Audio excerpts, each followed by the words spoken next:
وہ لڑکی آج شام کی بس سے گاؤں آ رہی ہے، حلیے سے شہریوں کی فوراً اٹھا کر ڈیرے پر پہنچا دینے سے۔ سردار معین خانزادہ کی بات پر ملازم تیزی سے وہاں سے نکلے تھے۔ جب معین خانزادہ کے بڑے پوتے اور گاؤں کے سردار فرجاد خان کی آواز پر وہ دوبارہ رکے تھے۔ عورتیں ساتھ لے جانا خیال رہے، اسے کوئی مرد ملازم نہ چھوئے۔ فرجاد خان غیرت کے معاملے میں خاندان میں سب سے زیادہ کڑک تھا، ویسے بھی وہ اس کے بچپن کی منگ تھی، وہ کیسے برداشت کرتا کوئی غیر مرد اسے چھوئے۔ ملازم اس کا حکم سنتے وہاں سے چلے گئے تھے۔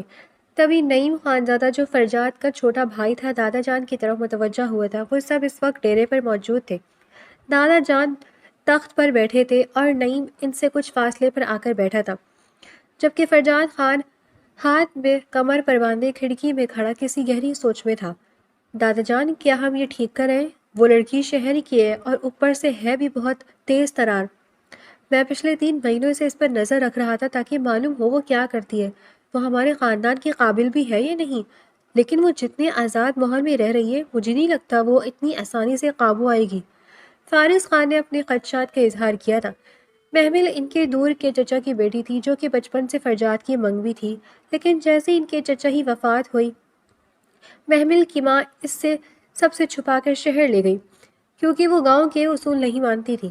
اور اب فرجاد خان جب باہر سے اپنی تعلیم مکمل کر کے آیا تو دادا جان نے اس کی منگ کو ڈھونڈنے کا ذمہ فارس کو دیا تھا، جو کہ اس نے کر بھی لیا تھا، اور پھر وہ پچھلے 3 مہینوں سے اس پر نظر رکھے ہوئے تھا۔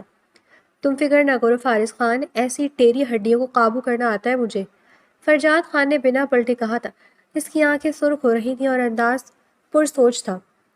مجھے پورا یقین ہے اپنے شیر پر، وہ اپنی بیوی کو قابو میں رکھنا جانتا ہے، معین خانزادہ نے بڑے فخر سے کہا تھا۔ تبھی فارس خانزادہ کے موبائل پر کوئی کال آئی تھی۔ وہ موبائل کان سے لگاتے باہر نکلا تھا اور کچھ دیر بعد وہ پریشان سے واپس آیا تھا۔ دادا جان، میری ٹکٹ ہو گئی، مجھے واپس جانا ہے ابھی، وہ ان کے پاس آتے بولا تھا۔ اتنی ایمرجنسی میں کیوں جانا ہے؟ ابھی کچھ دن رکو تو صحیح، دادا جان نے اسے دیکھتے کہا تھا۔ دادا جان، میرا لاسٹ سیمسٹر ہے اور اوپر سے کوئی ایمرجنسی تھی، شاید اس لیے مجھے جانا ہے، بس لاسٹ سیمسٹر ہی تو ہے، پھر میں ہمیشہ کے لیے واپس آ جاؤں گا۔ وہ ان کے پاس بیٹھتے ان کے کندھے پر بازو پھیلاتے بولا تھا۔ فارس اپنی تعلیم کے سلسلے میں لندن میں ہوتا تھا، آج کل وہ چھٹی پر آیا ہوا تھا۔ ٹھیک ہے جاؤ، اللہ تمہیں کامیاب کرے۔ معین خانزادہ نے اس کا ماتھا چومتے اسے دعا دی تھی۔ آمین۔ وہ ایک لمبا سا آمین کہتے وہاں سے اٹھا تھا۔ پھر دادا جان، چچا جان، فہد اور فرجاد سے ملنے کے بعد وہ حویلی کی طرف بڑھ گیا تھا جہاں ساری خواتین موجود تھیں۔ فہد فرجاد کے چچا کا بیٹا تھا۔ خان حویلی میں صرف معین خانزادہ کی ہی سنی جاتی تھی، چاہے کچھ بھی ہو جائے ان کے آگے کوئی سر نہیں اٹھاتا تھا۔ معین خانزادہ کے 2 بیٹے تھے، بڑا بیٹا حیدر خان تھا اور ان کے 2 بیٹے تھے، فرجاد خان اور فارس خان، جبکہ اس سے چھوٹا حفیظ خان تھا جن کا ایک ہی بیٹا تھا، فہد، جو شادی شدہ تھا۔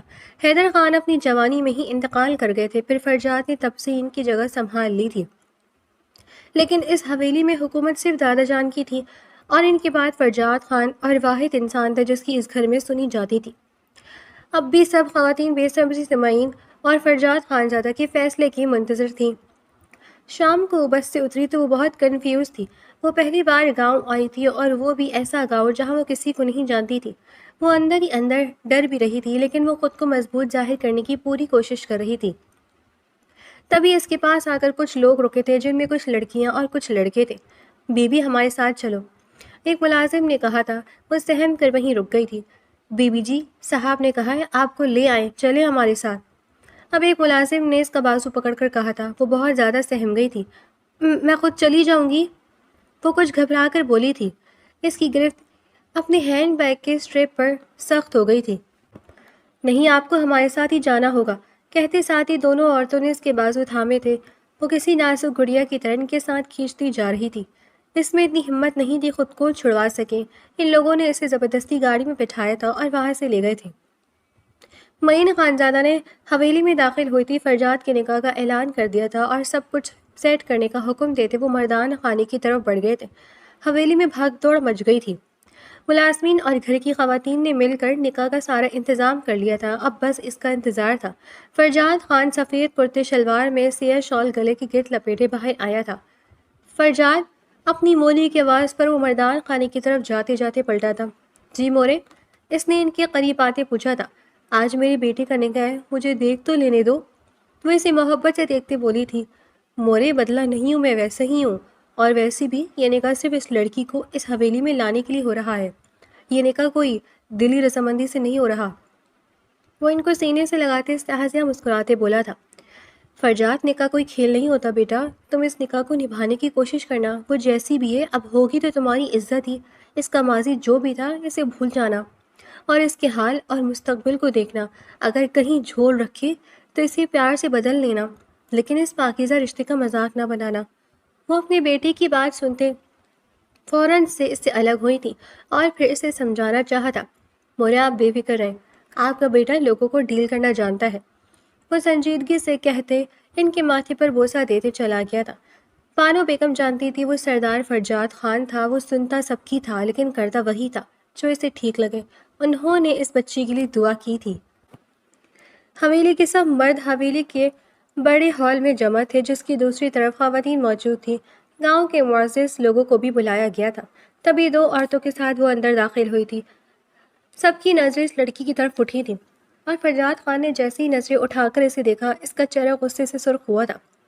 سامنے کھڑی لڑکی جو شاید 19-20 سال کی تھی، گرین چیک والی لانگ فراک پہنے، ساتھ شاید کوئی ٹائٹس پہنا تھا، لیکن وہ کافی اونچا تھا، اس وجہ سے اس کی سفید پنڈلیاں تھوڑی تھوڑی نظر آ رہی تھیں۔ بھورے سلکی بالوں کو پشت پر پھیلائے، چہرے پر ڈر اور معصومیت لیے بنا میک اپ کے وہ پیاری تو لگ رہی تھی، لیکن ان کے گاؤں کی سادہ اور ہر وقت دوپٹے میں رہنے والی خواتین کے مقابلے میں وہ کافی ماڈرن لگ رہی تھی۔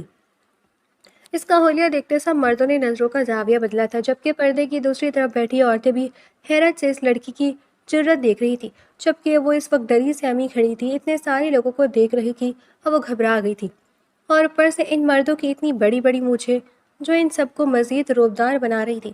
وہ وہیں کھڑی تھی، تبھی معین خان کی آواز وہاں گونجی تھی، فہمیدہ، اسے لے کر جاؤ یہاں سے اور اس کا حلیہ درست کر کے لاؤ۔ معین خانزادہ کی آواز پر وہ مزید سہم گئی تھی۔ چلو، نوکرانی نے اس کا بازو دوبارہ سے پکڑا تھا۔ مجھے کہاں لے کر جا رہے ہو؟ وہ ہوش میں آئی تھی اور تیزی سے اپنا بازو چھڑواتے بولی تھی، سارا ڈر ایک طرف، لیکن وہ یہاں آنے اپنے کچھ غلط نہیں ہونے دے سکتی تھی، اور اب محمل کو احساس ہو رہا تھا اس نے ماہی کی بات مان کر بہت بڑی غلطی کر دی، اسے یہاں نہیں آنا چاہیے تھا۔ لڑکی، سنائی نہیں دے رہا تمہیں؟ جاؤ یہاں سے، نکاح میں دیر ہو رہی ہے۔ معین خانزادہ نے اب براہ راست اس سے مخاطب کیا تھا۔ نکاح؟ اس کی آنکھیں پھیلی تھیں۔ کس کا نکاح؟ اس نے گھبرا کر پوچھا تھا۔ شاید تمہاری ماں نے بتایا نہیں تمہیں، تم ہمارے بڑے پوتے فرجاد خان کی منگ، اور اب تمہارا نکاح ہے ہمارے پوتے کے ساتھ، اس لیے جاؤ ان کے ساتھ۔ انہوں نے غصے سے کہا تھا، جبکہ وہ تو نکاح کا سن کر ہی ساکت کھڑی تھی، اس واقعے کی بات سن کر غلطی کر دی تھی۔ آپ کو غلط فہمی ہوئی ہے، میں انہیں سب بتانا چاہتی تھی، لیکن فہیم خانزادہ نے اس کی بات کاٹی تھی۔ سنائی نہیں دے رہا تمہیں لڑکی؟ بابا سائی کیا کہہ رہے ہیں؟ ان کے چلانے پر وہ اپنی جگہ سے اچھلی تھی۔ پھر آنسو کنٹرول کرتے اس نے اس عورت کے پیچھے قدم بڑھائے تھے، وہ اسے خواتین کی طرف لے آئی تھی۔ تبھی ایک لڑکی جو شاید 30 سال کی تھی ہو کے اٹھ کر اس کے پاس آ گئی تھی۔ آج تمہیں تیار کر دوں۔ وہ اسے لے کر کمرے میں چلی گئی تھی جہاں بیڈ پر ان کا روایتی دلہن کا سرخ رنگ کا پٹھانی لباس پڑا تھا۔ یہ سب کیوں کر رہی ہیں؟ مجھے یہ نکاح نہیں کرنا۔ وہ اس لڑکی کی نرمی پر اس کا ہاتھ تھام کر بولی تھی، تم چپ کر کے نکاح کر لو ورنہ یہ تمہیں اور مجھے دونوں کو قتل کر دیں گے۔ اس نے محمل کو ڈرایا تھا اور وہ سچ میں ڈر بھی گئی تھی۔ پھر وہ لباس تبدیل کر کے آئی تو ماہین نے اس کا ہلکا سا میک اپ کر کے ریڈ لپسٹک لگائی تھی، پھر اس کے دوپٹے پر سر پر سیٹ کرتے وہ پیچھے ہٹی تھی۔ بہت پیاری لگ رہی ہو، بالکل چھوٹی سی گڑیا، ماہین نے مسکرا کر کہا تھا۔ آپ کون ہیں؟ محمل جیسے ان کی بات سنی ہی نہیں تھی۔ میں فرجاد خان کی بھابھی ہوں، ان کے کزن رضا کی بیوی ماہین۔ اس نے اپنا تعارف کروایا تھا۔ فرجاد کون؟ اس نے الجھی نظروں سے اسے دیکھتے پوچھا تھا۔ فرجاد لالا، تمہارا ہونے والا شوہر۔ ویسے فرجاد لالا غصے کے بہت تیز ہیں، کوئی ان کے سامنے کچھ بول نہیں سکتا، لیکن جتنی تم پیاری ہو مجھے لگتا ہے تم انہیں قابو کر لو گی۔ ماہی نے اسے چھیڑا تھا، لیکن وہ تو مزید گھبرا گئی تھی۔ پھر وہ اسے باہر لے گئی تھی اور وہاں سب کے سامنے اس کا نکاح فرجاد خان سے کر دیا گیا تھا۔ لیکن اس لڑکی کے آئی ڈی کارڈ پر تو محمل لکھا ہے اور آپ کہہ رہے تھے لڑکی کا نام ماہی ہے، مولوی صاحب نے نکاح نامے پر کرتے پوچھا تھا۔ اس کی چالاک ماں نے بدل دیا ہوگا اس کا نام، آپ بس نکاح پڑھائیں۔ معین خانزادہ نے لب پھیرتے کہا تو وہ بس جلد از جلد ان دونوں کا نکاح کروا دینا چاہتے تھے، اور پھر کچھ ہی لمحوں میں ان دونوں کا نکاح ہو گیا تھا۔ وہ صرف اس شخص کے نام سے واقف تھی، وہ اسے جانتی تک نہیں تھی جس سے اس کا نکاح کروا دیا گیا تھا۔ دوسری طرف فرجاد خان سپار تاثرات لیے بالکل سنجیدہ بیٹھا تھا۔ محمل کا پہلا امپریشن ہی اس پر برا پڑا تھا۔ نکاح کے بعد اسے فرجاد خانزادہ کے کمرے میں پہنچا دیا گیا تھا۔ اتنا تو اسے سمجھ آ گیا تھا کہ ماہی نے اسے جھوٹ بول کر یہاں بھیجا تھا، اور اوپر سے یہ سب بھی اسی انتظار میں تھے کہ ماہی کے آتے ہی وہ زبردستی اس کا نکاح کروا دیں گے۔ پہلے وہ کافی گھبرا گئی تھی، اور اب جب تحمل سے سب سوچا تو اسے سب سے زیادہ غصہ ماہی پر آیا تھا، جس نے دوستی کے نام پر دھوکہ دیا تھا۔ وہ کسی اور سے کیا گلا کرتی جب اس کی سب سے قریبی دوست نے دھوکہ دے دیا تھا۔ وہ فرجاد خانزادہ کے کمرے میں بیٹھی یہ سب سوچ رہی تھی۔ ماہی اسے چھوڑ کر گئی تھی۔ وہ سارے کمرے کو اشتیاق بھری نظروں سے دیکھتے جا کر صوفے پر ٹک گئی تھی۔ وہ حیرت سے سامنے دیوار پر بڑی سی کھڑکی کو دیکھ رہی تھی، تبھی جھٹکے سے دروازہ کھول کر فرجاد خانزادہ اندر داخل ہوا تھا۔ اسے دیکھ کر وہ سہم کر کھڑی ہوئی تھی۔ سامنے ہی فرجاد خانزادہ کھڑا تھا، سفید لباس، سیاہ شال کندھوں پر اوڑھے، باوقار چال چلتے۔ اس کی روبدار شخصیت کے سامنے وہ تو کچھ بھی نہیں تھی۔ اس کی آنکھوں کی سرخی دیکھ کر وہ گھبرا گئی تھی۔ ختم کرو یہ ڈھونگ! فرجاد خانزادہ کی آواز کمرے میں گونجی تھی۔ وہ ایک دم لرز کر پیچھے ہٹی تھی۔ فرجاد خان اپنے مضبوط قدم اٹھاتے اس کے قریب آیا تھا۔ وہ اس کے قدموں کو اپنی طرف بڑھتا دیکھ کر پیچھے ہٹی تھی، یہاں تک کہ وہ جا کر دیوار کے ساتھ لگی تھی۔ فرجاد آ کر اس کے بالکل سامنے کھڑا ہوا تھا۔ اس کے وجود سے اڑتی مہنگی پرفیوم کی خوشبو محمل کے حواسوں پر چھا رہی تھی۔ وہ سر جھکائے دیوار کے ساتھ لگ کر کھڑی تھی۔ میں نے کہا ختم کرو یہ معصومیت کا ڈھونگ! تمہیں کیا لگا تھا تم اتنے سالوں بعد یہاں واپس آؤ گی اور میں تمہاری محبت سے استقبال کروں گا؟ تو یہ ماہی بیوی ایک غلط فہمی ہے۔ ارے ماہی نہیں، محمل! آپ کی ماں نے آپ کا نام ہی بدل دیا تاکہ ہم تک پہنچ نہ سکیں آپ۔ یاد رکھنا تم صرف ایک ضرورت کے تحت یہاں لائی گئی ہو۔ میرے دل میں تمہاری نفرت کے سوا کچھ نہیں۔ فرجاد خان نے اس کے جھکے سر کو دیکھتے کہا تھا۔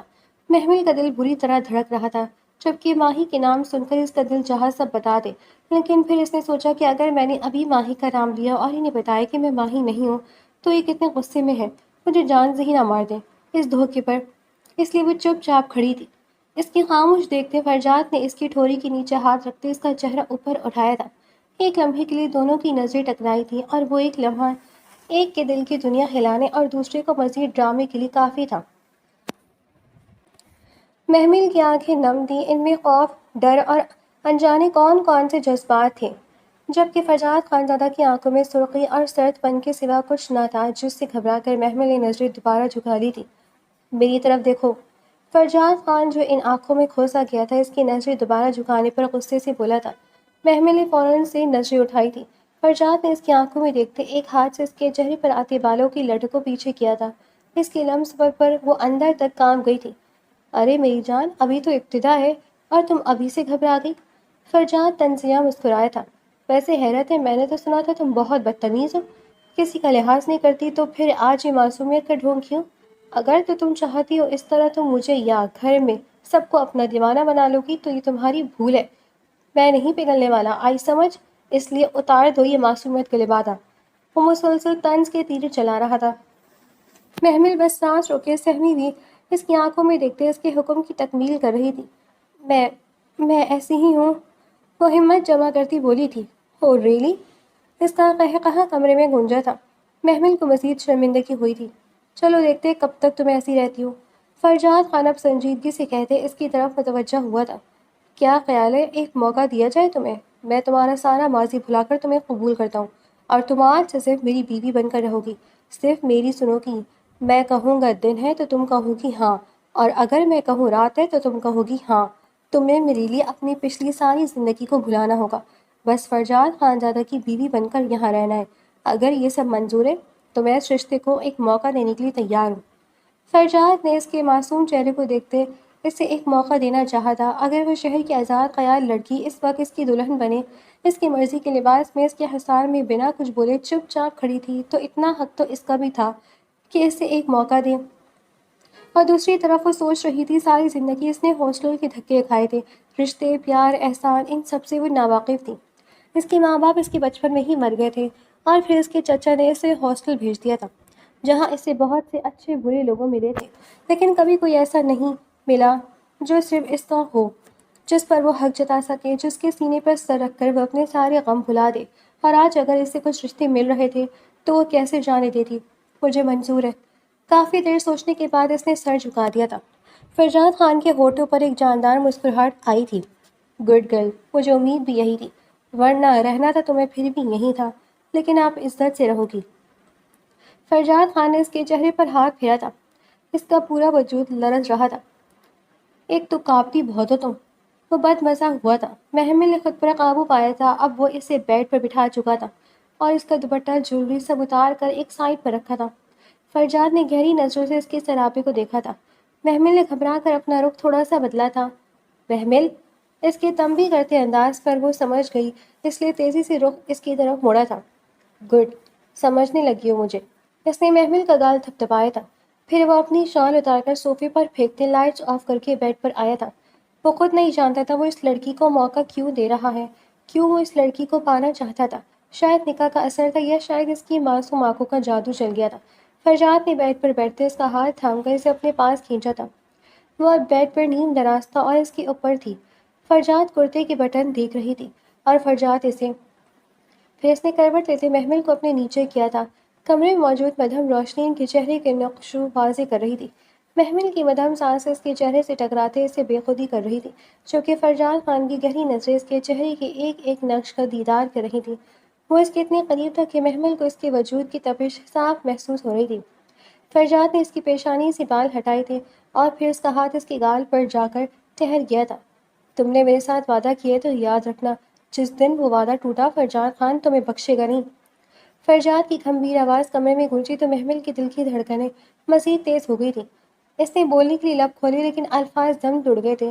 اس نے نظریں چکا لی، جیسے وہ اس کی نظروں کے سحر سے بچنا چاہتی ہو۔ فرجاد خان کے چہرے پر ایک فاتحانہ مسکراہٹ پھیلی تھی۔ اس نے محمل کی بند مٹھیوں کو کھول کر اس کی انگلیوں میں اپنی انگلیاں الجھائی تھیں۔ مجھ سے گھبرانے کی ضرورت نہیں ہے، بشرطیہ تم ویسی رہو جیسا میں نے تمہیں قبول کیا ہے۔ فرجاد خان نے اسے نارمل کرنے کے لیے کہا تھا تاکہ وہ اس کے ساتھ کمفرٹیبل محسوس کر سکے۔ محمل کے منہ سے الفاظ نہیں نکل رہے تھے۔ فرجاد خان کا لمس، اس کی نگاہیں، سب کچھ اسے ملغوب کر رہا تھا۔ فرجاد خان نے اس کی خاموشی کو رضامندی سمجھتے اس کے چہرے پر جھکتے فاصلے مزید سمیٹ لیے تھے، اور محمل نے پیچھے ہٹنے کی کوشش نہیں کی تھی بلکہ وہ ساکت سی اس کے سحر میں کھونے لگی تھی۔ سورج کی کرنیں پردے کو چیر کر اندر آ رہی تھی اور سیدھا فرجاد خان کے چہرے پر پڑ رہی تھیں۔ اس نے کسمسا کر آنکھیں کھولی تھیں، لیکن اپنے بازو پر وزن محسوس کرتے اس کی نظریں اپنے ساتھ لیٹے وجود کی طرف اٹھی تھیں۔ وہ فرجاد خان کے کندھے پر سر رکھے اس کے سینے میں چہرہ چھپائے سو رہی تھی۔ فرجاد کے لب خود بخود مسکرائے تھے۔ رات کا منظر یاد کرتی اس کی مسکراہٹ مزید گہری ہوئی تھی۔ فرجاد نے نرمی سے اس کے بالوں میں ہاتھ پھیرا تھا۔ محمل، اس نے محمل کے کان میں سرگوشی کی تھی لیکن وہ ٹس سے مس نہیں ہوئی تھی۔ فرجاد کے ماتھے پر بل پڑے تھے۔ لڑکی، سنائی نہیں دے رہا تمہیں؟ اٹھو۔ فرجاد نے اس کا کندھا جھنجھوڑا تھا۔ اس نے ہڑبڑا کر آنکھیں کھولی تھی اور خود کو فرجاد کے اتنا قریب دیکھتے وہ اٹھ کر بیٹھی تھی۔ اس کا چہرہ شرم و حیا سے سرخ ہو رہا تھا، بال احترام میں بکھرے ہوئے تھے۔ فرجاد خان نے اس کی حالت دیکھتے زیر لب مسکرایا تھا۔ اٹھو اور فریش ہو کر آؤ۔ فرجاد خان نے ایک اور حکم دیا تھا۔ وہ اس کی طرف دیکھے بنا واش روم میں چلی گئی تھی۔ پھر اسے احساس ہوا وہ کپڑے تو لے کر نہیں گئی۔ اس سے کہ پہلے وہ باہر نکلتی واش روم کا دروازہ بجا تھا۔ وہ گھبرا کر اپنی جگہ سے اچھلی تھی۔ کون؟ اس نے گھبرا کر پوچھا تھا۔ میں ہی ہوں، اور میرے علاوہ کون ہوگا یہاں؟ فرجاد کی روب بھر آواز اسے سنائی دی تھی۔ جی، بس میں اتنا ہی بول پائی تھی۔ تم اپنے کپڑے تو لے کر نہیں گئی تھی، اس لیے دروازہ کھولو اور کپڑے پکڑو۔ فرجاد کی بات پر وہ چونکی تھی۔ فرجاد خان جیسا انسان اس کے کپڑے لیے دروازے کے اس پار کھڑا تھا۔ ایک لمحے کے لیے اسے اپنا آپ بہت خاص لگا تھا، لیکن پھر سر جھٹکتے اس نے دروازہ کھول کر کپڑے پکڑے تھے۔ وہ اسے کپڑے پکڑا کر چلا گیا تھا۔ وہ پنک کلر کا لباس تھا جس پر ہلکی ہلکی ایمبرائڈری کی گئی تھی۔ ہلکا سا تیار ہو کر وہ فرجاد خانزادہ کے ہمراہ باہر نکلی تھی، جو خود اس وقت سیاہ لباس میں ملبوس تھا۔ وہ دونوں ایک ساتھ نیچے آئے تھے جہاں ڈائننگ ٹیبل پر سب موجود ہیں۔ سربراہی کرسی پر بیٹھے معین خانزادہ نے ان دونوں کی طرف دیکھا تھا، بلکہ وہاں موجود ہر شخص نے ان دونوں کو دیکھا تھا۔ وہ سب کی نظروں سے کنفیوز ہوتے فرجاد کے پیچھے چھپنے کی کوشش کر رہی تھی۔ فرجاد نے سب کو سلام کرتے اس کے لیے کرسی کھینچی تھی۔ وہاں موجود ہر انسان کی آنکھیں پھیری تھی۔ فرجاد خان ایک ہی رات میں اتنا کیسے بدل گیا تھا؟ سب بے یقینی سے اسے محمل کی خدمت کرتے دیکھ رہے تھے۔ بیٹھو، اسے کھڑا دیکھ کر فرجاد نے کہا تھا۔ فرجاد، اب یہ لڑکی ہمارے ساتھ بیٹھ کر کھائے گی؟ فرجاد کی چچی نے غصے سے کہا تھا۔ کیوں، کیا برائی ہے اس میں؟ اور یہ لڑکی فرجاد خانزادہ کی بیوی ہے۔ جیسا مقام میرا ہے اس گھر میں ویسا ہی اس کا بھی ہونا چاہیے۔ میں کسی کو محمل کے ساتھ کوئی زیادتی کرنے نہ دیکھوں۔ وہ غصے سے بولا تھا۔ اس کی بات پر سب چپ ہو گئے تھے۔ چچی جان کے علاوہ سب کو فرجاد کا یہ روپ اچھا لگا تھا۔ معین خانزادہ کو بھی یہ فیصلہ فرجاد کے حق میں ٹھیک لگا تھا۔ بیٹھ جاؤ اب۔ فرجاد نے اس کی طرف مڑتے ایسے آنکھیں دکھائی تھی جو ابھی تک کھڑی تھی۔ وہ جلدی سے بیٹھ گئی تھی۔ پھر فرجاد نے پہلے اس کی پلیٹ میں ناشتہ نکالا اور پھر اپنی، نہ جانے یہ کیسی کشش تھی، پانی کا گلاس اٹھا کر خود نہ پینے والا آج اس کی خدمت ہی کر رہا تھا۔ آپ لوگ پلیز اپنا ناشتہ کریں گے؟ میری بیوی کنفیوز ہو رہی ہے۔ سب کو محمل اور اپنی طرف دیکھتا پا کر اسے ٹوکنا ہی پڑا۔ محمل یاسر مزید جھکا تھا، جبکہ اب وہ مطمئن سے ناشتہ کر رہا تھا۔ وہ ڈیرے پر موجود کچھ زمینی کاغذات دیکھ رہا تھا جب معین خانزادہ اس کے پاس آئے تھے۔ فرجاد، کیا تم نے اس لڑکی کو قبول کر لیا؟ انہوں نے پاس بیٹھتے پوچھا تھا۔ جی دادا جان، وہ بیوی ہے، وہ میرے نکاح میں ہے اور میرا نکاح ہوا ہے ہمارا، اس لیے اس رشتے کی خاطر میں نے اسے ایک موقع دیا ہے۔ اس نے کاغذات سے نظریں اٹھا کر ان کی طرف دیکھتے کہا تھا۔ فرجاد، یہ شہری لڑکیاں بہت تیز ہوتی ہیں، خیال رکھنا۔ دادا جان نے اس کے کندھے پر ہاتھ رکھا تھا۔ لیکن مجھے نہیں لگتا وہ ایسی ہے۔ اس کے منہ سے نہ جانے کیوں یہ الفاظ خود بخود نکلے تھے۔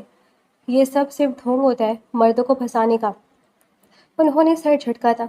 پلیز دادا جان، میں اس کے بارے میں کچھ نہیں سننا چاہتا، اور اگر یہ سب ڈھونگ ہوا تب بھی میں اسے اپنی طریقے سے ڈیل کر لوں گا، لیکن فی الحال جو جیسا ہے وہ ویسے ہی رہنے دیں اور اسے میری بیوی سمجھ کر عزت دیں۔ اس نے دو ٹوک انداز میں بات کی تھی۔ چلو ٹھیک ہے، جیسے تمہیں ٹھیک لگے، ویسے بھی تم پر مجھے خود سے بڑھ کر بھروسہ ہے۔ وہ اس کا کندھا تھپ تھپا کر اٹھ گئے تھے۔ فرجاد خان کی نظروں کے سامنے اس کی معصوم صورت آئی تھی۔ نہیں، وہ چہرہ دھوکہ نہیں دے سکتا، اور اگر یہ دھوکہ ہوا تو تمہیں مجھ سے کوئی نہیں بچا سکتا۔ فرجاد نے تصور میں اسے مخاطب کیا تھا، پھر سر جھٹک کر اس کے خیالات سے نکلتے وہ کام کی طرف متوجہ ہوا تھا۔ فرجاد کے چلے جانے کے بعد اب وہ کمرے میں اکیلی تھی۔ اسے سمجھ نہیں آ رہی تھی وہ باہر جائے یا یہیں بیٹھی رہے۔ تبھی دروازہ کھل کر بانو بیگم اندر داخل ہوئی تھی۔ وہ گھبرا کر بیڈ سے کھڑی ہوئی تھی۔ اسے لگا تھا اب یہ بھی اسے باتیں سنائیں گی، لیکن اگلے ہی لمحے وہ حیران رہ گئی جب بانو بیگم نے پاس آ کر مسکراتے ہوئے اسے گلے سے لگایا تھا۔ ماشاءاللہ، میری بیٹی بہت پیاری ہے۔ پیچھے ہوتے انہوں نے اس کا ماتھا چوما تھا۔ وہ حیرت سے مسکرا بھی نہیں پائی تھی۔ بیٹا گھبراؤ نہیں، میں تمہیں کچھ نہیں کہوں گی، بلکہ اتنی پیاری لڑکی کو کوئی کچھ کہہ بھی کیسے سکتا ہے؟ وہ اس کو نارمل کرنے کے لیے ہنستے ہوئے بولی تھی تو وہ بھی مسکرا دی تھی۔ آپ کون ہیں؟ اس نے اب مسکراتے ہوئے پوچھا تھا۔ میں فرجاد کی مورے ہوں، اور آج سے تمہاری بھی، تو مجھے مورے کہنا جیسے فرجاد اور نعیم کہتے ہیں۔ انہوں نے اس کے دونوں ہاتھ تھامے ہوئے تھے۔ وہ مزید کھل اٹھی تھی۔ آپ کو پتہ ہے میں نے کبھی کسی کو مورے نہیں کہا، کتنا خوبصورت ہوتا ہے نا یہ احساس؟ وہ حسرت سے بولی تھی۔ بانو بیگم ایک لمحے کے لیے ٹھٹکیں اور پھر کچھ سوچ کر مسکرائی تھیں۔ اچھا، اپنی ماں کو تو ماما یا امی کہتی ہوگی نا؟ بانو بیگم کو لگا شاید وہ صرف ایک لفظ کی بات کر رہی ہے، جبکہ وہ تو ماں کے پورے وجود کی بات کر رہی تھی۔ کب دیکھی تھی اس نے ماں، اور دیکھا تھا اس نے ماں کا پیار؟ وہ ان کی بات پر گڑبڑائی تھی۔ اچھا چلو، میں تمہیں باہر لے کر چلوں اور سب سے تمہارا تعارف کرواتی ہوں۔ ویسے اس گھر میں صرف 3 ہی خواتین ہیں، ایک میں ہوں، ایک فرجاد کی چچی اور ایک ماہین، فرجاد کی چچی کی بہو۔ وہ اس کے ساتھ باتیں کرتے باہر کی طرف بڑھ گئی تھی۔ وہ ان کی باتیں اشتیاق سے سنتے ان کے ساتھ باہر آئی تھی۔ پھر وہ سارا ٹائم ماہین اور بانو بیگم کے ساتھ باتیں کرتی رہی تھی۔ اسے بالکل احساس نہیں ہوا وہ ان سب سے پہلی بار مل رہی تھی۔ بس چچی جان کچھ نے اچھے سے بات نہیں کی، باقی سب اس کے ساتھ خوش تھے۔ فہد خان جو کہ ماہین کا شوہر تھا، اس نے بھی محمل سے کافی پیار سے اس کا حال پوچھا تھا۔ وہ رشتوں کو ترسی ہوئی لڑکی اتنے رشتے اپنے آس پاس دیکھ کر بےحد خوش تھی۔ اسے اندر ہی یہ بات بھی کھائے جا رہی تھی کہ اگر سب کو پتہ لگ گیا کہ وہ ان کے خاندان سے نہیں ہے تو وہ سب اس کے ساتھ کیا کریں گے۔ لیکن پھر اسے خیال آتا، بتائے گا کون؟ جہاں وہ یہاں آ کر پرسکون تھی، وہیں اس کے دل میں مختلف وہم پکنے لگے تھے۔ رات کے 11 بجے کا وقت تھا جب وہ ماہین سے باتیں کرتی کسی بات پر ہنسی تھی، اور لاؤنج میں داخل ہوتے فرجاد خان کے قدم اس کی کھلکھلاہٹ پر تھمے تھے۔ اس نے نظر اٹھا کر اسے دیکھنا چاہا تو وہ لاؤنج میں ہی ایک صوفے پر کشن گود میں رکھے دونوں پاؤں اوپر کیے بیٹھی ہوئی تھی۔ نہ جانے کیوں گھر آتے ہی اس کا چہرہ دیکھ کر فرجاد خان کے دل میں یہ گونا سا سکون اترا۔ وہ گلا کھنکار کر اندر داخل ہوا تھا۔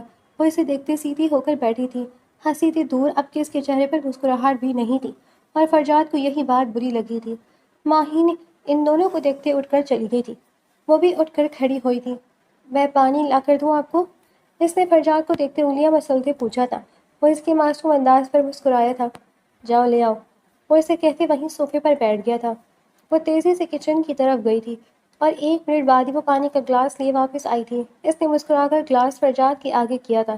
فرجاد نے غور کیا تھا کل کی نسبت آج وہ کافی بہتر لگ رہی تھی اور کچھ کانفیڈنٹ بھی۔ شاید آج گھر والوں سے مل کر، ان سے بات کر کے اس کا ڈر کچھ کم ہو گیا تھا۔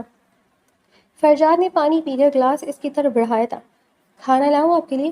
اس نے دوبارہ پوچھا تھا۔ فرجاد نے اس کی طرف دیکھا تھا۔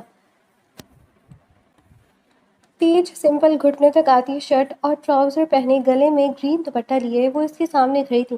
کھلے بال کمر پر بکھرے ہوئے تھے۔ وہ چھوٹی سی لڑکی اس کی خدمتوں میں لگی ہوئی تھی اور فرجاد کو کہیں نہ کہیں یہ سب اچھا لگ رہا تھا۔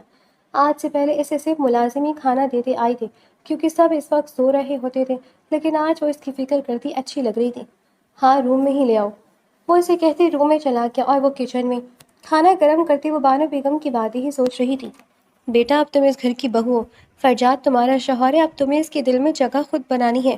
ابھی بیوی وہی ہوتی ہے جو اپنی شوہر کے کسی چیز کی کمی نہ ہونے دے، جو اپنے شوہر کی ہر ضرورت کا خیال رکھے، اس کے لیے سوچو اور سجو سنورو، اس کے آگے پیچھے پھرو تاکہ وہ کسی اور لڑکی کی طرف متوجہ نہ ہو۔ اس کے ساتھ ہی انہوں نے ایسی بہت سی باتیں سکھائی تھی کہ شوہر کے دل میں جگہ کیسے بنانی ہے، اور اب وہ وہی سب کر رہی تھی۔ اسے اس گھر کے لوگوں سے ایک ہی دن میں پیار ہو گیا تھا اور اب وہ ان سب کو چھوڑ کر کبھی نہیں جانا چاہتی تھی۔ وہ کھانا لے کر کمرے میں آئی تو وہ صوفے پر بیٹھا موبائل استعمال کر رہا تھا۔ اسے دیکھتے سیدھا ہو کر بیٹھا تھا۔ محمل کھانے کی ٹرے اس کے سامنے رکھتے پلٹی تھی، لیکن فرجاد نے اس کا ہاتھ تھام کر اسے روکا تھا۔ بیٹھو، اس نے محمل کو اپنے پاس بیٹھنے کا کہا تھا تو وہ اس کے پہلو میں بیٹھ گئی تھی۔ تم نے کھانا کھایا؟ اس نے بہت پیار سے محمل سے پوچھا تھا۔ جی کھایا تھا، وہ کنفیوز ہوئی تھی۔ چلو میرے ساتھ دوبارہ کھاؤ، اس کا انداز تحکم بھرا تھا۔ لیکن میں نے تو، ابھی وہ مزید کچھ بولتی فرجاد نے لقمہ اس کے منہ میں ڈالا تھا۔ اچھے بچوں کی طرح کھاؤ بیٹھ کر، ہمیشہ کھانا اکیلی کھاتا تھا میں، اب بیوی کے ہوتے ہوئے بھی اکیلے کھاؤں، یہ تو غلط بات ہے۔ اس نے اب ایک لقمہ اپنے منہ میں ڈالتے کہا تھا۔ وہ حیران نظروں سے اسے دیکھ رہی تھی۔ کل تک جو فرجاد خان اپنے غصے سے اسے جھلسا دینا چاہتا تھا، آج وہی اتنی نرمی سے بات کر رہا تھا۔ پھر فرجاد ایک لقمہ خود کھاتا اور ایک اسے کھلاتا، اور اس طرح اس نے آدھا کھانا محمل کو کھلا دیا تھا اور اسے احساس تک نہیں ہوا تھا۔ دیکھو کتنی بھوک لگی تھی تمہیں، سارا کھانا تو تم ہی کھا گئی، فرجاد نے مصنوعی افسوس سے کہا تھا، اور وہ واقعی پریشان ہو گئی تھی۔ مجھے پتہ ہی نہیں لگا، میں آپ کے لیے اور لے آؤں؟ ووٹ نہیں لگی تھی، لیکن فرجاد نے اس کی کمر میں ہاتھ ڈالتے اس کی کوشش ناکام بنائی تھی۔ میری بات سنو، فرجاد اس کی طرف جھکا تھا۔ یہ اتنا اچھے بننے کی کوشش کیوں کر رہی ہو؟ فرجاد کو جیسے ابھی بھی یقین نہیں تھا کہ وہ اسے دھوکہ نہیں دے رہی۔ محمل کے دل میں ٹیس اٹھی تھی، وہ اس کی اتنی خدمت کو ابھی بھی دکھاوا سمجھ رہا تھا۔ اس کی نگاہیں بھیگی تھیں۔ ایک تو تم بات بات پر رونے پتہ نہیں کیوں لگ جاتی ہو، ٹینکی فٹ کی ہوئی اندر۔ اس نے محمل کا ناک کھینچا تھا۔ اس نے ناک پر ہاتھ رکھتے منہ بنا کر فرجاد کو دیکھا تھا۔ آپ کو مجھ پر یقین نہیں ہے تو بیوی کیوں بنایا مجھے؟ بالکل آخر اس کے منہ سے شکوہ نکلا تھا۔ کیا کروں، نصیب تمہارے ساتھ جڑا تھا اور میرے حصے میں تم ہی آنا تھا، وہ اس کا ماتھا چومتے بولا تھا۔ محمل نے نظریں جھکائی تھی۔ ایک تو وہ اس انسان کو سمجھنے سے قاصر تھی جو پل میں تولا اور پل میں ماشا بن جاتا تھا۔ فرجاد نے صوفے کی پشت سے ٹیک لگا کر اسے اپنے ساتھ لگایا تھا۔ اب وہ اس کے سینے پر سر رکھ کے اس کی بٹن چھیڑنے لگی تھی۔ کافی دیر وہ دونوں بالکل خاموش ایک دوسرے کو محسوس کرتے رہے تھے۔ فرجاد، محمل نے چہرہ اٹھا کر اس کی طرف دیکھتے اسے پکارا تھا۔ اس کے منہ سے پہلی بار اپنا نام سنتے ہوئے مسکرایا تھا۔ جی بولے، وہ اس کی ٹھوری چومتے بولا تھا، تو محمل نے شرما کر سر دوبارہ اس کے سینے میں ٹکا دیا تھا۔ فرجاد، آپ مجھے کبھی چھوڑیں گے تو نہیں؟ اس نے بہت آس لیے پوچھا تھا۔ فرجاد نے اس کا چہرہ اوپر اٹھایا تھا۔ اس کی آنکھوں میں ایک آس، ایک امید تھی۔ کیا تم ہمیشہ میرے ساتھ رہنا چاہتی ہو؟ فرجاد نے اس کی آنکھوں میں دیکھتے پوچھا تھا تو اس نے بنا ایک لمحہ ضائع کیے اس بات میں سر ہلایا تھا۔ اگر کبھی مجھے چھوڑ کر واپس جانے کا دل چاہا تو؟ فرجاد نے دوبارہ پوچھا تھا۔ ایسا کبھی نہیں ہوگا، مجھے آپ کے ساتھ رہنا ہے ہمیشہ، یہ کہتی اس کی اپنی آنکھیں نم ہوئی تھیں۔ فرجاد نے جھک کر اس کی دونوں آنکھیں چومی تھیں۔ تو میرا وعدہ ہے، میں تمہیں کبھی نہیں چھوڑوں گا۔ فرجاد نے اسے سینے سے لگایا تھا۔ چاہے کچھ بھی ہو جائے؟ اس نے دوبارہ پوچھا تھا۔ ہاں، چاہے کچھ بھی ہو جائے، میں نے زندگی میں پہلی بار کسی لڑکی سے کوئی تعلق بنایا ہے، وہ بھی ایک حلال تعلق۔ پہلی بار میں کسی لڑکی کے اس قدر قریب آیا ہوں اور اب میں اسے کبھی چھوڑنا نہیں چاہتا۔ وہ اس کو بہت کچھ باور کروا گیا تھا۔ جہاں محمل کے دل کو سکون ملا تھا، وہیں اس کے دل میں کچھ تھا جو اسے بے سکون کر رہا تھا۔ پرومس کریں آپ مجھے نہیں چھوڑیں گے؟ محمل نے اپنی ہتھیلی اس کے آگے پھیلائی تھی۔ محمل، کیا کوئی بات تمہیں تنگ کر رہی ہے؟ کیا کچھ ایسا ہے جو مجھے نہیں بتاؤ۔ فرجاد نے اب اسے خود سے الگ کرتے اس کا چہرہ تھامتے پوچھا تھا۔ فرجاد، میں ماہی۔ ابھی اس کی بات مکمل ہوئی تھی کہ فرجاد کا فون بجا تھا۔ وہ اسے چھوڑتے جیب سے فون نکالتے کھڑا ہوا تھا۔ 2 منٹ پھر بات کرتے ہیں، وہ محمل کو کہتے کال اٹینڈ کرتے ٹیریس کی طرف چلا گیا تھا۔ محمل نے گہرا سانس لیتے سر ہاتھوں میں گرایا تھا۔ کتنی ہمت کر کے وہ اسے اب بتانے لگی تھی، لیکن اب دوبارہ اتنی ہمت وہ کہاں سے لائے گی؟ اس کے بعد وہ برتن کچن میں رکھ کر واپس آئی تو فرجاد ابھی بھی ٹیریس پر چکر لگاتے کال پر بات کر رہا تھا۔ وہ جا کر بیڈ پر لٹ گئی تھی اور پھر نہ جانے کب اس کی آنکھ لگ گئی۔ فرجاد واپس آئے تو وہ سو رہی تھی۔ اس نے جھک کر اس کی طرف دیکھا تھا، پھر پیار سے اس کی پیشانی سے بال ہٹاتے اس نے لب محمل کے ماتھے پر رکھے تھے۔ میں تمہیں اب کبھی نہیں چھوڑوں گا، چاہے کچھ بھی ہو جائے۔ وہ اس کے بال چہلا کر کہتے پیچھے ہٹا تھا۔ اب یہ تو وقت نے بتانا تھا وہ اپنے فیصلے پر کتنی دیر ثابت قدم رہنے والا تھا۔ اگلے دن وہ شام کے وقت نیچے آئی تو لاؤنج میں ہی معین خانزادہ بیٹھے تھے۔ انہیں دیکھ کر وہ ڈر گئی تھی، ویسے بھی اسے ان سے کافی ڈر لگتا تھا۔ تو وہیں سے پلٹنے لگی تھی جب معین خانزادہ نے اسے آواز دی تھی، رکو لڑکی، ادھر آؤ۔ وہ دھیرے دھیرے قدم اٹھاتے ان کے پاس آئی تھی۔ جاؤ میرے لیے چائے بنا کر لاؤ۔ انہوں نے اسے نیا حکم دیا تھا تو وہ سر جھکاتے کچن میں چلی گئی تھی۔ کچھ دیر بعد وہ چائے بنا کر لائی تو وہ اخبار کھولے بیٹھے تھے۔ فہد، یہ ذرا اخبار پڑھ کر سنانا مجھے۔ انہوں نے پاس سے گزرتے فہد خانزادہ کو آواز دی تھی۔ سوری دادا جان، مجھے ارجنٹ کسی کام کے لیے شہر جانا ہے، آپ پختو ملازم کو کہیں، وہ سنا دے گا۔ وہ انہیں کہتے وہاں سے چلا گیا۔ پختو۔ انہوں نے پختو کو آواز لگائی تھی لیکن وہ نہیں آیا تھا۔ تبھی وہ ان کے پاس آئی تھی۔ دادا جان چائے۔ اس نے چائے ان کے سامنے رکھی تھی۔ انہوں نے ایک نظر اس پر ڈال کر دوبارہ نظر اخبار پر مرکوز کی تھی۔ وہ اس کے سامنے ایسے ظاہر کر رہے تھے جیسے وہ اخبار پڑھ رہے ہیں، جبکہ وہ جان گئی تھی انہیں پڑھنا نہیں آتا۔ بزرگ واقعی بچے ہوتے ہیں۔ اب یہ کچھ دیر پہلے تک اسے جن سے ڈر لگ رہا تھا، اب ان پر اسے پیار آ رہا تھا۔ دادا جان، میں آپ کو اخبار پڑھ کر سناؤں؟ اس نے بہت پیار سے کہا تھا۔ لڑکی، تم جاؤ یہاں سے۔ وہ غصے سے بولے تھے لیکن اس بار اسے بالکل ڈر نہیں لگا تھا۔ پلیز دادا جان، دیکھیں سب تو میں بھی اس گھر کا فرد ہوں نا، پلیز۔ وہ التجائیہ لہجے میں بولی تھی، انداز بالکل بچوں جیسا تھا۔ ٹھیک ہے سناؤ۔ انہوں نے اخبار اس کے حوالے کیا تھا۔ وہ اخبار پکڑ کر ان کے ساتھ والے صوفے پر بیٹھ گئی تھی۔ پھر وہ انہیں اخبار پڑھ کر سنا رہی تھی، ساتھ ساتھ ان دونوں کے تبصرے بھی شروع ہو گئے تھے۔ انہیں اس سب میں 1 گھنٹہ گزر گیا تھا۔ گھر کی خواتین کے ساتھ ساتھ ملازمین بھی محمل کی ہمت کو دیکھ کر حیران تھے۔ کبھی کسی کی ہمت نہیں ہوئی تھی دادا جان سے ایک کے بعد دوسری بات کر سکے، اور ایک وہ تھی جو پچھلے 1 گھنٹے سے نہ صرف انہیں اخبار پڑھ کر سنا رہی تھی بلکہ ساتھ ساتھ دونوں کے تبصرے بھی جاری تھے۔ رات تک یہ بات فرجاد ابھی پہنچ گئی تھی، اسے بھی سن کر حیرت ہوئی تھی۔ وہ رات کو کمرے میں آئے تو وہ ٹیرس پر کھڑی تھی۔ فرجاد مسکرا کر اسے دیکھتے اس کی طرف بڑھا تھا اور جا کر اسے پیچھے سے اپنے حصار میں لے لیا تھا۔ یہ کیا کرتی پھر رہی ہو تم؟ فرجاد نے مصنوعی غصے سے پوچھا تھا۔ کیا میں نے؟ وہ گھبرا گئی تھی۔ دادا جان پر بھی اپنا جادو چلا دیا تم نے؟ فرجاد نے اس کرو کو اپنی طرف کیا تھا تو اس کی بات پر وہ ہنس دی تھی۔ دیکھ لیں پھر، وہ اترائی تھی۔ وہی تو میں دیکھ رہا ہوں، فرجاد کہتے اس کے ہونٹوں پر جھکا تھا۔ میں کھانا، وہ اس کے حصار سے نکلنے لگی تھی لیکن فرجاد نے اس کی کوششوں کو ناکام بنا دیا تھا۔ مجھے کھانے کی بھوک نہیں ہے، وہ اسے کہتے اس پر جھکا تھا۔ محمل نے چہرہ اس کے سینے میں چھپایا تھا۔ اب تو یہ روز کا معمول بن گیا تھا۔ وہ روز دادا جان کو اخبار پڑھ کر سناتی، ان کے ساتھ بیٹھ کر کافی دیر تک، پھر ان خبروں پر تبصرے بھی کرتی تھی۔ پھر آہستہ آہستہ باتوں کا سلسلہ بڑھنے لگا تھا۔ اب اگر وہ خود نہیں آتی تھی تو وہ اسے بلوا لیتے تھے۔ یہ سب کے لیے ایک خوشگوار تبدیلی تھی، اور اب تو وہ گھر کے کاموں میں بھی حصہ لینے لگی تھی۔ چچی جان کبھی اگر کچھ کہہ بھی دیتی تو ان کے لیے فرجاد خان کافی ہوتا تھا۔ باقی سب کی تو وہ لاڈلی بن گئی تھی۔ وہ اس گھر میں سچ سے چھوٹی تھی، اس لیے سب اس کی چھوٹی بڑی ضروریات کا بہت خیال رکھتے تھے۔ اور آج تو حویلی میں صبح سے ہی بھاگ دوڑ لگی ہوئی تھی کیونکہ آج فارس خان نے حویلی واپس آنا تھا۔ ان چند مہینوں میں وہ اتنا تو جان گئی تھی کہ فارس خان فرجاد خان کا چھوٹا بھائی ہے۔ آج بھی سب اسی کی تیاریوں میں لگے تھے۔ شام کو حویلی کے باہر 2 گاڑیاں آ کر رکی تھیں۔ سب مرد باہر اس کے استقبال کے لیے موجود تھے جبکہ وہ اندر خواتین کے ساتھ تھیں۔ پہلے وہ مردان خانے گیا تھا، وہاں سب معزز مرد موجود تھے جو اس سے ملنے آئے تھے، اس لیے ابھی تک وہ اندر نہیں آیا تھا۔ سب کے جانے کے بعد دادا جان، چچا جان اور فرجاد کے ساتھ وہ بھی اندر آیا تھا۔ اپنی مورے اور سب سے ملنے کے بعد اس نے چونک کر محمل کو دیکھا تھا۔ یہ کون ہے مورے؟ اس نے حیرت سے پوچھا تھا۔ یہ تمہاری بھابھی ہے، محمل، فرجاد کی بیوی۔ بانو بیگم نے مسکرا کر جواب دیا تھا۔ محمل بھی اسے دیکھتے مسکرائی تھی۔ اس نے الجھی نظروں سے پہلے محمل اور پھر فرجاد کو دیکھا تھا۔ کیا ہوا، اتنے حیران کیوں ہو رہے ہو؟ فرجاد نے اس کے کندھے پر ہاتھ رکھ کر ہاتھ پھیلایا تھا۔ آپ کا نکاح تو ماہی سے نہیں ہو رہا تھا اس دن؟ اس نے فرجاد کی طرف دیکھتے حیرت سے پوچھا تھا۔ یہ ماہی تو ہے، اس کا نام بدل کر محمل رکھ دیا تھا، شاید اس کی ماں نے، جواب معین خانزادہ نے دیا تھا، لیکن ان کے لہجے میں کوئی طنز، کوئی غصہ نہیں تھا۔ محمل کا دل تیزی سے دھڑک رہا تھا، وہ اتنے سوال کیوں پوچھ رہا تھا؟ نہیں دادا جان، یہ ماہی نہیں ہے۔ فرجاد لالا کی منگ جن پر میں نے 3 مہینے نظر رکھی تھی، یہ وہ تو نہیں ہے؟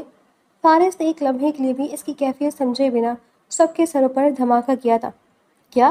سب نے حیرت سے محمل کو دیکھا تھا جو اس کی سانسیں تھمنے لگی تھی۔ یہ کیا کہہ رہے محمل؟ فرجاد کے چہرے کے نقوش تنے تھے۔ اس نے محمل کے پاس آتے غصے سے پوچھا تھا۔ فرجاد، وہ اس نے کچھ بولنا چاہا تھا لیکن الفاظ ساتھ نہیں دیا تھا۔ اگر تم ماہی نہیں ہو تو تم کون ہو؟ معین خانزادہ نے سرد لہجے میں پوچھا تھا۔ محمل نے سہم کر انہیں دیکھا تھا، پھر کچھ کہنے کے بجائے آس بھری نظروں سے فرجاد کو دیکھا تھا۔ میں پوچھ رہا ہوں کون ہو تم؟ معین خانزادہ پھر سے چلائے تھے۔ میں ماہی کی دوست تھی، اس نے مجھے زبردستی یہاں بھیجا تھا۔ اس نے کہا تھا اس کے دادا اسے بہت یاد کر رہے ہیں، لیکن وہ اپنی ماما کو اکیلے چھوڑ کر نہیں جا سکتی، اس لیے ماہی بن کر آپ سے مل لوں، کیونکہ آپ نے کبھی ماہی کو دیکھا نہیں ہوا، اس لیے آپ کو پتہ نہیں لگے گا۔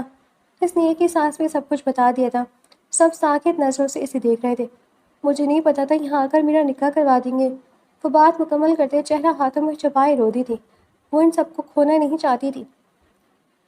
تو یہ بات تم نے پہلے کیوں نہیں بتائی؟ معین خانزادہ نے دوبارہ پوچھا تھا۔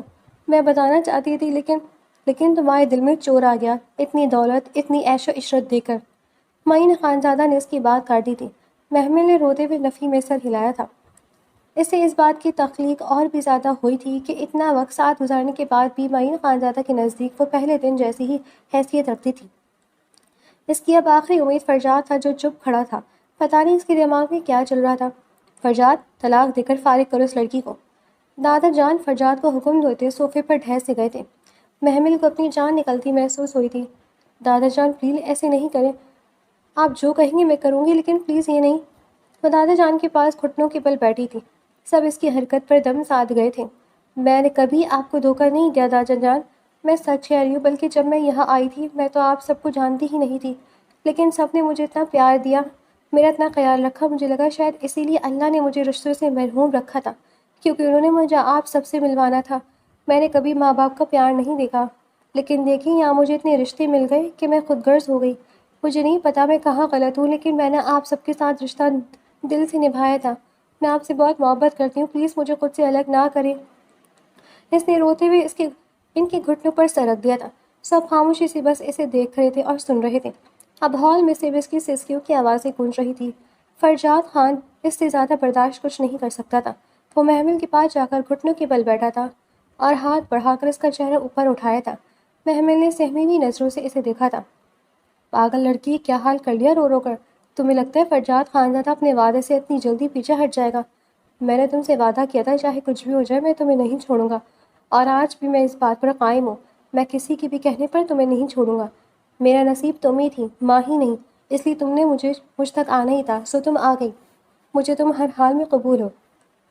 فرجاد نے اس کے آنسو صاف کیے تھے۔ معین خانزادہ نے بھی نم آنکھوں سے محمل کے سر کے اوپر ہاتھ رکھا تھا۔ ویسے تمہیں پتہ ہے مجھے بھی پہلی بار پوتی ملی تھی جو مجھ پر حق جتاتی، ضد کر کے اپنی بات منواتی تھی، اور میں بھی اس رشتے کو کھونا نہیں چاہتا۔ دادا جان نے اس کے سر پر ہاتھ رکھ کے رازداری سے کہا تھا، لیکن ان کی بات وہاں موجود سب لوگوں نے سنی تھی۔ وہ ان کی بات پر ہنسی تھی اور باقی سب مسکرا دیے تھے۔ فرجاد نے بھی مسکراتے ہوئے معین خانزادہ کی طرف دیکھا تھا۔ ایسے نہ دیکھو، یہ میں نے تمہاری نہیں کیا، مجھے یہ واقعی عزیز ہے۔ انہوں نے جیسے فرجاد کی خوش فہمی دور کی تھی تو وہ ہنستے ہوئے اٹھ کر ان کے گلے لگا تھا۔ پھر اس نے محمل کا ہاتھ تھام کر اسے کھڑا کیا تھا۔ بانو بیگم نے پاس آ کر اس کا ماتھا چوما تھا۔ تم میرے بیٹے کا نصیب تھی تو شکوہ کیسا؟ انہوں نے مسکرا کر اسے سینے سے لگایا تھا۔ یار اتنے مہینے بعد میں واپس آیا ہوں، ختم کرے اس ایموشنل سین کو۔ فائز نے دہائی دی تھی تو سب ہنس دیے تھے۔ فرجاد نے محمل کی طرف محبت بھری نظروں سے دیکھا تھا اور اللہ کا شکر ادا کیا تھا کہ بے شک اللہ نے اسے ایک چال باز لڑکی سے بچا کر ایک معصوم بیوی کے حصے میں لکھ دی تھی۔